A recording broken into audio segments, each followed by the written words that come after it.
Hi అండి. ఈ cherry tomato మొక్క చూసారా ఎంత బుషీగా అయిపోయిందో.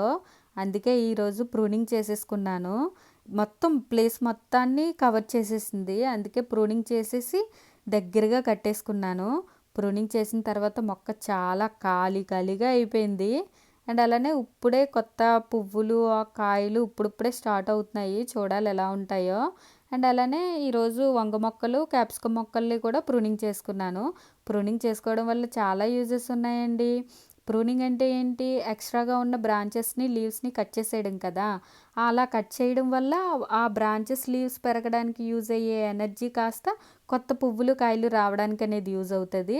అండ్ అలానే మొక్కలో ఎయిర్ ఫ్లో మంచిగా జరిగి డిసీజెస్ రాకుండా ఉంటాయి. మనం ప్రూనింగ్ చేసేయడం వల్ల మొక్క ఖాళీగా ఉంటుంది కాబట్టి సన్లైట్ మొక్క మొత్తానికి బాగా తగిలి ఫోటోసింథసిస్ మంచిగా జరిగి ఈల్డ్ మంచిగా వస్తుంది. సో అందుకే ఎప్పటికప్పుడు ప్రూనింగ్ చేసుకుంటే చాలా మంచిది మొక్కకి. ఇప్పుడిప్పుడే ఇక్కడ ఫ్లవర్స్ అనేవి స్టార్ట్ అవుతున్నాయి వంగ మొక్కకి క్యాప్సికమ్కి కూడా. ప్రొడ్యూస్ ఎలా ఉంటుంది అనేది చూడాలి. ఈ వీడియో నచ్చిందా? ప్లీజ్ నా ఛానల్ని సబ్స్క్రైబ్ చేసుకో.